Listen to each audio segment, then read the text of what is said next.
Maybe we read the first paragraph again, chapter 4, which is the same as section 4. He continued, Subbuddhi, when a bodhisattva practices generosity, his mind should not abide anywhere. That is to say, when making offering, without a mind abiding in form, sound, smell, taste, touch, or things. Now, this is chapter 4. In chapter 3 concerns about the liberator and the one being liberated by the bodhisattva. So there's a giver and the recipient. A giver and a recipient. Bodhisattva should give liberation without the attachment to the notion of ego, personality, beings, and lifespans. Those are the fourfold negation. Remember, Subbuddhi raised the question, for bodhisattvas, for all those virtuous men and women practicing the pursuit of Anuttara Samya Sambuddhi, how should their mind abide? How should they control their thought? And you must remember the first question. The first question is raised, and then all these answers from the Buddha come up. So you must remember Subbuddhi's first question is, for all those in pursuit of Anuttara Samya Sambuddhi. What is Anuttara Samya Sambuddhi? Perfect supreme enlightenment. For all those who pursue perfect supreme enlightenment, how should their minds abide? How should they control their thought? And then Buddha answer. That's how they should do it. They should think about helping others without the notion of helping, without those are the fourfold negation. In a sutra, you will see a lot of reasoning by negation. There's a fourfold negation. What is a fourfold negation? No ego, no personality, no beings, and no lifespan. In the Chinese languages, 无我相, 以人相, 众生相, 寿者相, the fourfold negation. Very important. Fourfold negation is very important. So we always quote the fourfold negation. And there's also the simple negation though. Now, fourfold negation is, this is not what you do. Don't do this, don't do that, fourfold. Simple negation is, you should not do this. This is the reasoning. And there's also the immediate negation, which will come up later. So this is reasoning by negation or by confirmation as an assertion. When you give logical reasoning, it's either by negation or by confirmation, assertion. In other words, if you don't do this, it is right. If you do this, this is right. So you have to remember the argument, the dialectical, the philosophical argument. This is the whole sutra is laid out like that. If you don't understand this, you don't understand the sutra. So, the first one is the fourfold negation, without the attachment to the notion of ego, personality, beings, and existence. What is ego? Ego is I, the subject, the giver. Personality, you and them, you and they. So if you can eliminate the I and the you and them and they, you eliminate the giver and the recipient, the attachment to the giver, and I am the giver, you are the recipient. You always have a higher and lower discrimination. So that is the restricted environment of you and them, or this is ego and personality. Personality means them, you, I and you. Beings, no beings. Being is an extension of the ego. In other words, you and them and they, now you're considering the whole group of sentient beings. In other words, to extend your interaction to the world, not just you and your relatives and your friends, not those who are just close to you. Rendering compassion. Now the perimeter is much wider to beings now. It's non-attachment just to not your small group, I and you and them. The parameter is to all beings. And then lifespan is regarding the time. Now, no ego, no personality, and no beings related to what? Space. We are living in space. Inside space, we have interaction. You, all things, and everything, this is space. What does the universe make up of? Time and space. So space, a lot of interaction, a lot of suffering, happiness, impermanence, emptiness, all kinds of things happen in the parameters of space, horizontally. But there's also time. No attachment to time, the time dimension. That's lifespan regards to time dimension. So no ego, no personality, no beings related to the space, and no lifespan related to time. Life is about what? Life is time. You live a certain life of a past, present, and a future. No attachment to the past, no attachment to the present, and no attachment to the future. You see how the sutra works logically? So, no attachment to time and space. No attachment to ego. And ego and personality, it's the practice of the arahat to the very top. Because elimination of ego and personality is what? It's contemplation on no selves, and then you break the mental defilements, you break the ego, no more ego, elimination of ego, you break life and death, you get to nirvana. That is the arahatship, you get to nirvana. You're outside from life and death. And for the Bodhisattvas and the Buddha, they go a step further. They don't attach to nirvana. Even at nirvana, they don't attach to the notion of nirvana. They go further. Bodhisattva helping, not just arahat is more or less more to himself, and of course help others too. But the Bodhisattva is more to others. They have a mission. They have a mission to fulfill. They save all sentient beings, so they render to sentient beings, and yet they don't attach to sentient beings. They don't even attach to the notion of rendering compassion to sentient beings. No notion of nirvana, no grasping and no rejection, nothing. No confusion, no enlightenment, nothing left. There's nothing left, no nirvana. There's no need to seek Buddhahood. Everything is at rest. All this, everything, the consciousness is at peace, at rest. If you're still looking for Buddhahood, you're not at rest. You're not at rest. All of a sudden, it's at peace. So you see, the fourfold negation is already the whole sutra.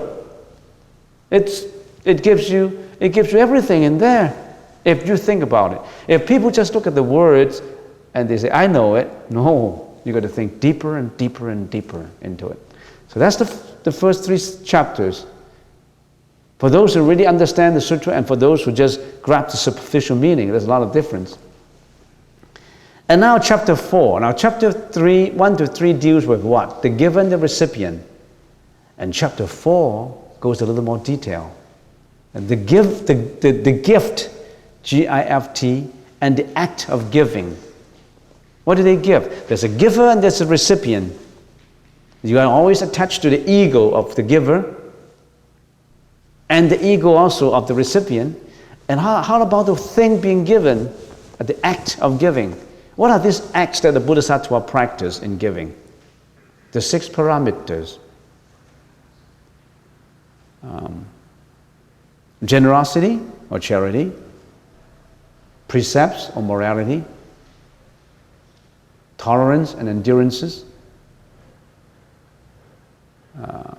diligence or effort and assertion, meditation or concentration, and wisdom, prajna. They're practicing these 6. And the Buddha started off with the first one, generosity. So, now the second paragraph in chapter 4. Take a look at the second paragraph. Subhuti, A bodhisattva should practice generosity without a mind abiding in false notions. Why? When a bodhisattva's mind does not abide in forms during practicing charity, his merit will be inconceivable and immeasurable. Now the Buddha gives an example of the first paramita, which is generosity. How, when you practice generosity, the 6 paramitas, and not attaching, not to the ego, not to personality, not to sentient beings, not to lifespan, and also not to the act of giving and the thing being given. So generosity is the first practice. The 6 paramitas, talking about the 6 paramitas, giving, remember last time I said there's 3 kinds basically of giving: material giving, emotional giving, and spiritual giving. Spiritual giving, it's so immeasurable in merits. Giving is not just giving in material. And at the time of the Buddha, there was an arahat who was only 9 years old, and his name is Child Junti, a child, Junti Tongzi, Junti. Junti became ordained as a monk, not as a monk, as a seminar, when he was 7 years old. 7 years old. Sariputra brought him to Jetavana Grove, to the Buddha, and he became a disciple of the Buddha. He was still a novice monk. And under the Buddha's teaching, he practiced a very special kind of generosity, a very special kind of giving, a very special kind of offering. And we always cited his practice as an example of real offering. In the Chinese language, it's well, I don't have to translate it. I can straightly say it out. He practiced the offering of no anger. No anger. How do he do it? He says, the face showing no anger is real offering. 面上无嗔是供养. The face showing no anger is real offering, is real giving. If your face is all screwed and you get very angry and very frustrated and unhappy, you're not giving real offering. Because you knit your brows, your face look confused, and you look very unsatisfied. You always have grudges against things. You always complain about this and complain about that. Nothing to you is satisfactory. Nothing to you works your way. Your face showed it. And Junti child said, my real offering to everybody is not money. It's not material. It's my face, my facial expression. I express no anger whatsoever on my face, and that's real offering. It does not cost any money. Smile, relaxed face. A lot of people practice that. How are you? All the time you don't see him angry. Maybe at home he is. I don't know. I don't know. But even at home, all the time, his face is all very soothing. No frustration. No sign of unsatisfactoriness. That's real offering. So the face showing no anger is real offering. Next, the mouth uttering no anger is giving wonderful fragrance. The face showing no knitting of brows and no grudges, but the mouth uttering no anger, his mouth is always saying nice things. He's not yelling, he's not cursing, he's not using flattery language. What he says always, people feel happy about it. He's not hypocritical. Everything he said is good and non-hypocritical, but everything he said is like giving out fragrance. That's real offering. Not just to give money. People say, I'm not that rich to give out $30 billion like certain tycoons. Yeah, but you can give charity with your face, with your mouth. It costs nothing. But are you doing that? Or you're always yelling, cursing, and criticizing people, tattletelling people, and wrongly accuse people, slandering people? Your mouth is not giving fragrance. Our mouth is not giving fragrance. So he said, the mouth uttering no anger is giving wonderful fragrance. Next, the mind containing no anger is immeasurable treasure. The mind containing no anger. You're always frustrated. You always have anxiety. You always have grudges against people. Your mind is imbalanced, containing anger, violence, jealousy, hatred. You're not giving out real offering. So the mind containing no such things really is immeasurable treasure. So in other words, what he's summarizing is action, speech, and thought without costing any money. You can give real offering. And do you know about that? That's real offering.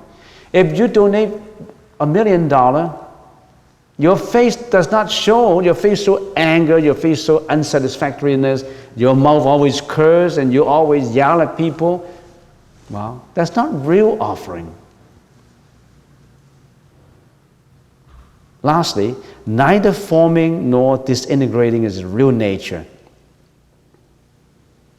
Forming and disintegrating, arising and dying, coming up and slowing down, all this, neither of these two things happen is real nature. So in other words, the foregoing, the face, the mouth, and the thought, they are still not the real nature.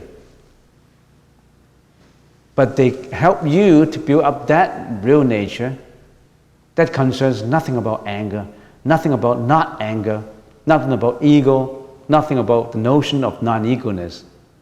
That's the real mind. Finally, he reminds you of that. So that's the child Junti. He attained Arahat. 9 years old, he attained Arahat. So now it concerns the giver, the beneficiary, the act of giving, including the gift. By not attaching to the above three notions, Bodhisattva do not see the self that gives, nor do they see the other that receives, nor do they see any object given. This is the sunyata of the threefold concept of giver, recipient, and the object of giving. Because why? The giver, the recipient, the act of giving, or the gift, they are sunyata. They are originally empty. They have no self-nature. They're impermanent. They come up only due to causality. They don't have its real nature.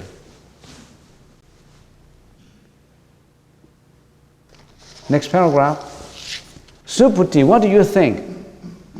Can you think of and measure the extent of space in the East?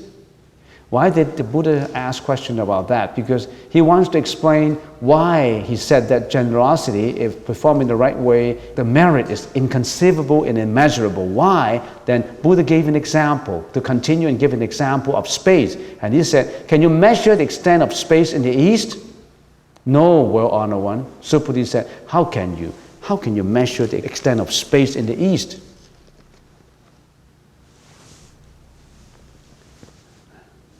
Next paragraph.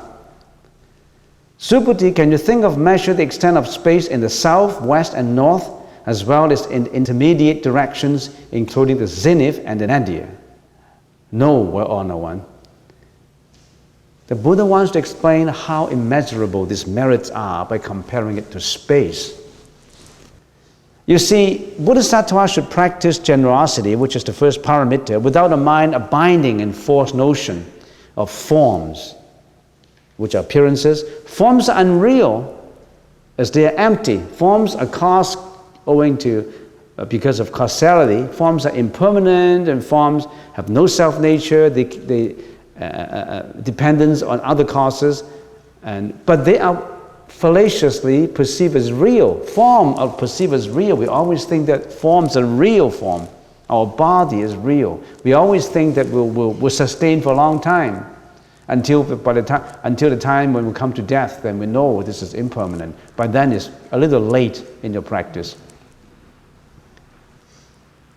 The Buddha said if a person practices charity without being attached to anything, not only will he accrue merits, but these merits will be immeasurable, greater than those reaped by someone who is attached to it. Why?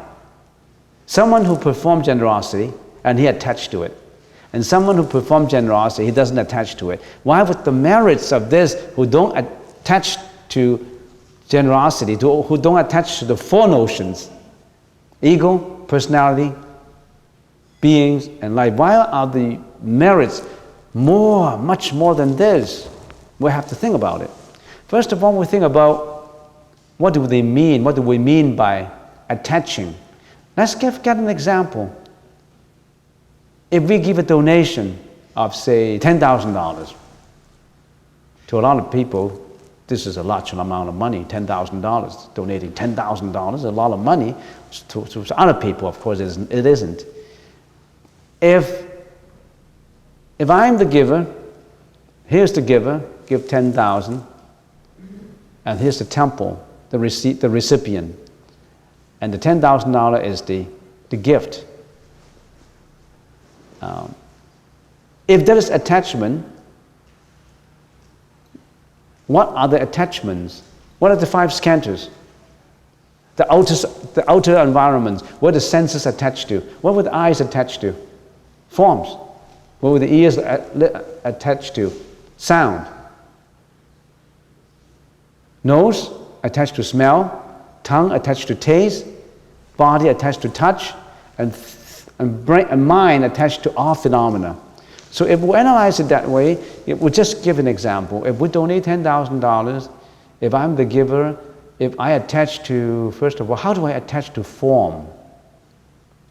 How do I attach to form? Think about it. Wow, this is $10,000. That's a form. And how do I attach to form? I want this $10,000 to be known by people. It's a lot of money.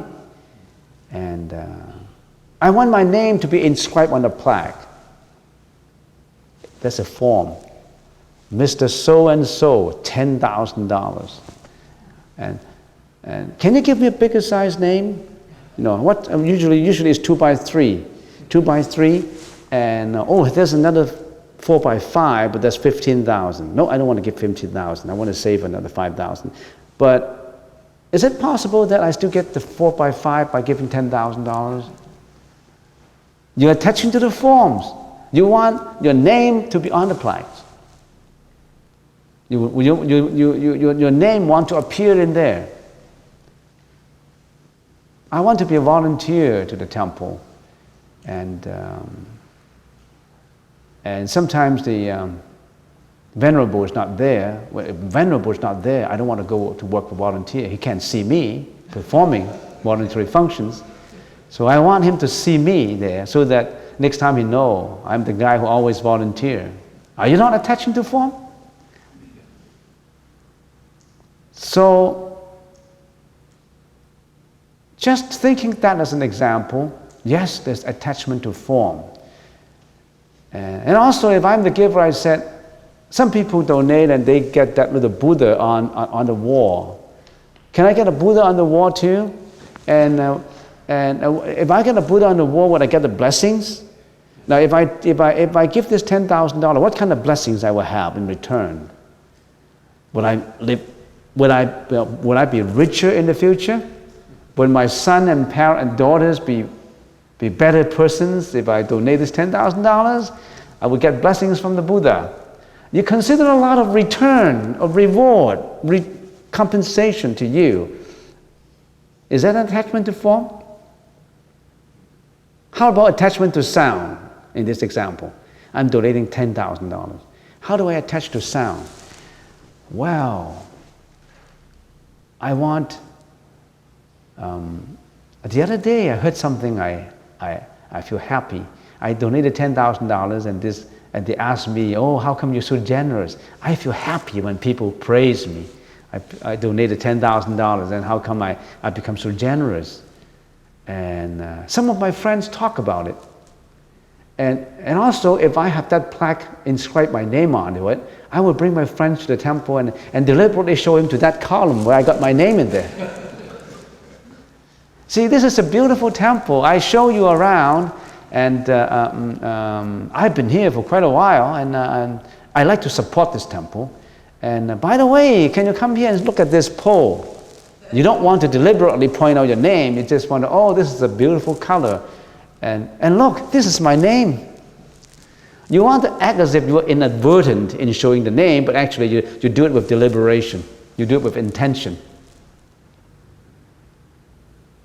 And your friend said, wow, you're wonderful.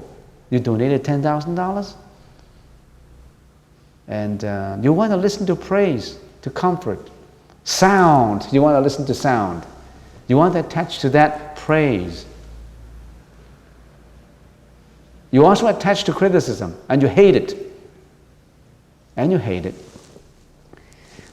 And if I'm standing in there and I heard somebody said, look at these names in here. If they are doing charity, how come they still have to attach to names? I don't like to hear that. My name is there. I hate that guy. You're attached to sound. Are you not attached to sound? You see how attached we are to sound? We don't like criticism. We only like praise. We want to be praised. So this is just an example. We can carry on and on for all kinds of action that we do, all kinds of thought, speech, everything we're attached to. You may not realize it. We have a lot of volunteers coming here to work. Sometimes they have argument. I want dishes to be washed in this way, and you want dishes to be washed in that way. I come here, I got no money, and I only come, I want to be happy. And how come you said that I'm not doing a good job in my washing? And you start to argue about it. How come I'm assigned this piece of work and you are assigned that piece of work? I don't want to scrub the floor. I only want to dust off some of the mattress. You always like to weigh the pros and cons, and you think that you're being treated unfairly. And actually, in a lot of sutras it says, the more endurances you put up with, the more work you do, the more merit you have. Because why? Because you know that you don't attach. People treated you unfairly, you're practicing zanti paramita, tolerance, endurances. And you feel happy about it because that guy gave you a chance to practice your endurance, the tolerance level. He scolded you even though he did a good job, and you say, oh, that's good. My tolerance level was increased. 10 years ago, I would have fought back. I would yell back at you right away. When I was young, gee, I can't put up with that kind of thing. Now I learned my tolerance level has gone up. I don't want to be pushed around. If you criticize me, you've got to have your point.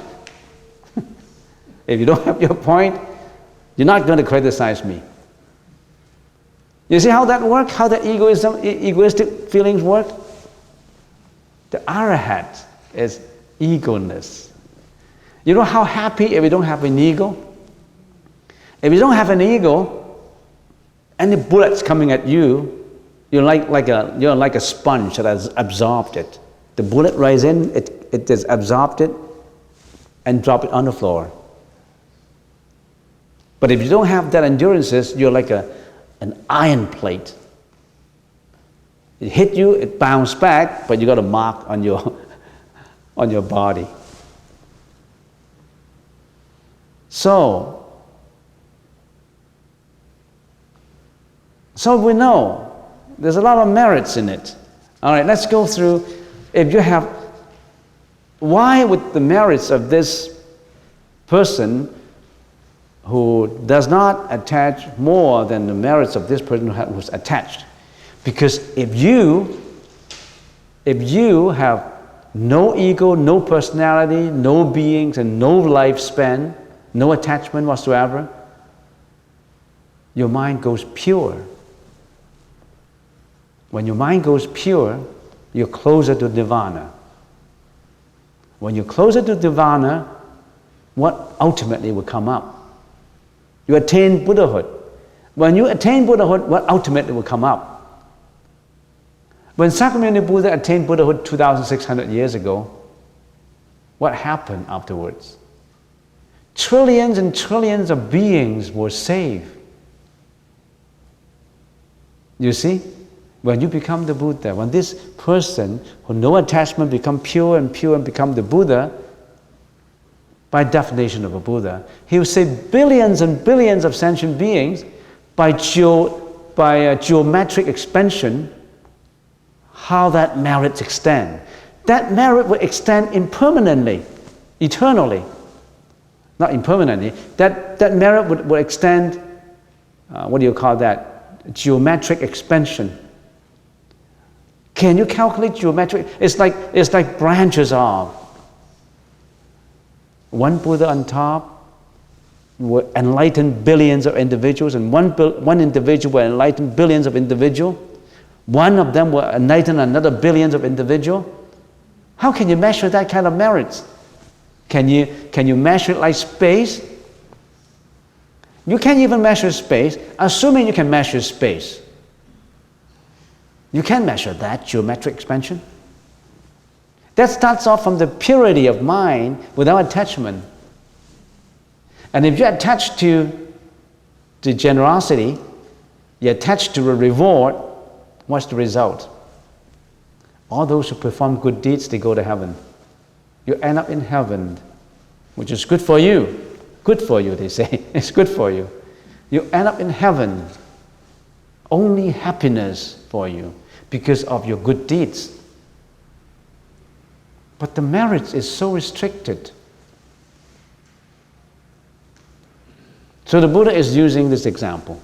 In terms of size, nothing is greater than space in the world. Then the Buddha uses it as a metaphor for merits. Space has no limit and has no form. Because it has no form, it absorbs and accommodates all forms. Anything that has form is not the greatest. Space has no form as it is the greatest. The Buddha is using space, not space, as a metaphor for merits. Because it accommodates everything, it's so vast, so great. It says, zenith is the highest point in space, right? Including the zenith and the nadir. Nadir is the lowest point in space. And what is merits? Merits in the Sanskrit language is punya. And there's good and virtuous actions and speech giving results of blessedness, fortune, auspiciousness, and all kinds of goodness. There's two kinds of merits.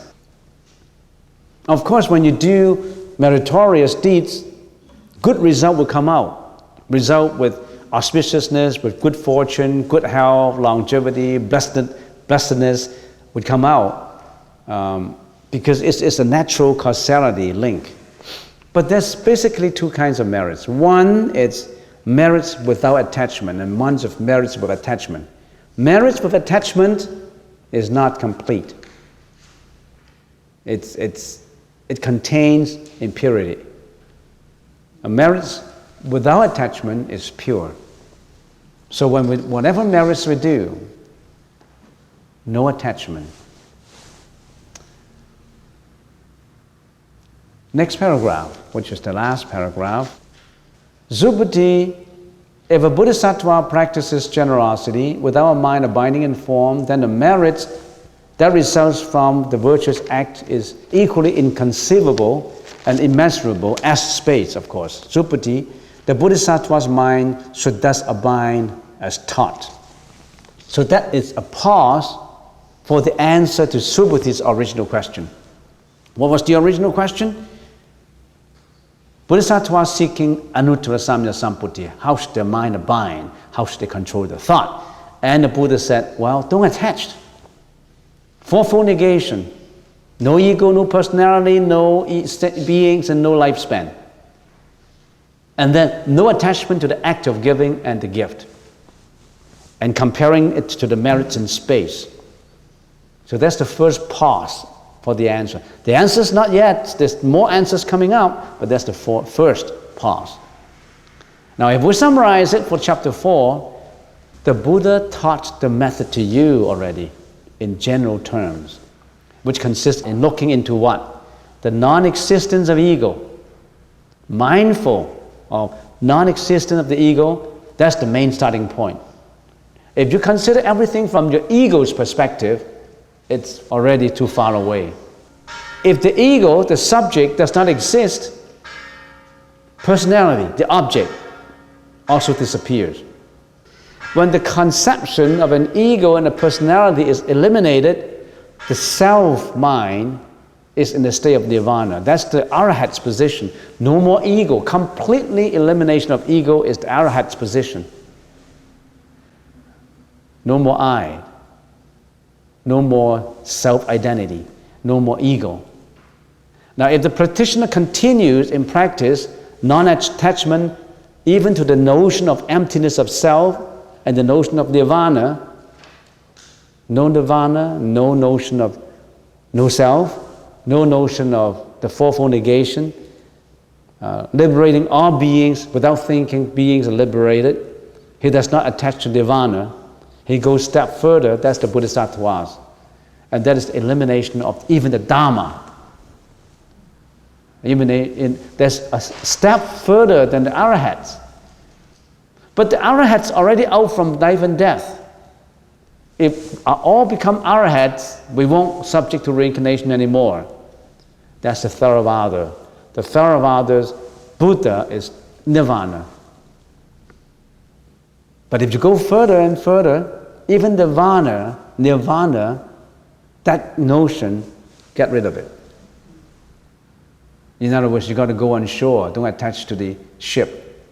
When you're on the ship, no more life and death already. When you're almost on shore, you've got to abandon the ship.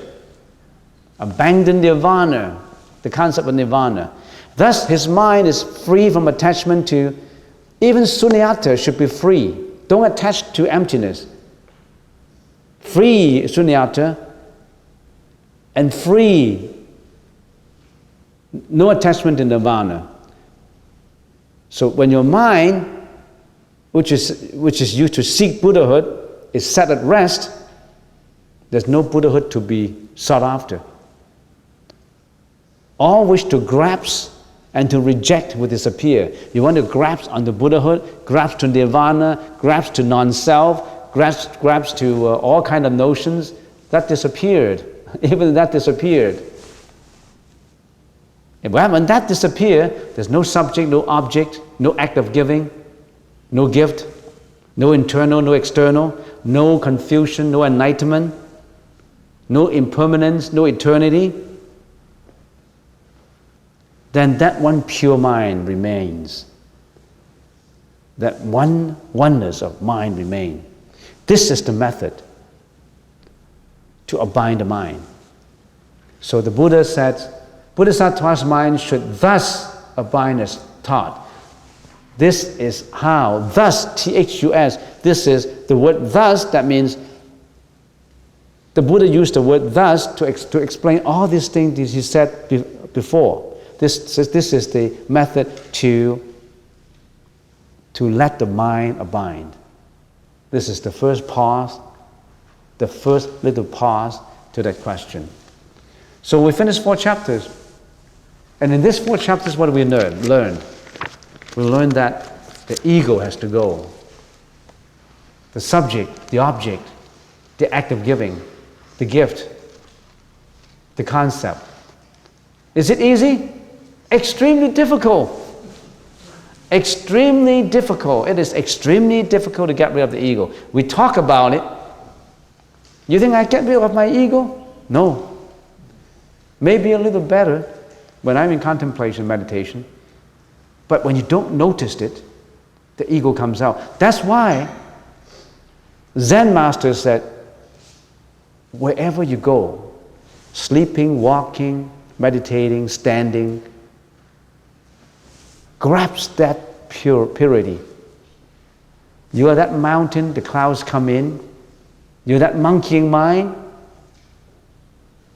Your monkey mind is unleashed, it goes away. Here comes the ego feeling, egoistic feeling. Push it back. What are we doing in meditation? Are we not training our mind? Our monkeying mind, always go in our direction. We pull it back, unleashed it. Why? Because that's what we're learning. We're learning always to abide the mind and keep the mind under control. Because the ego, the no ego only works when you know it.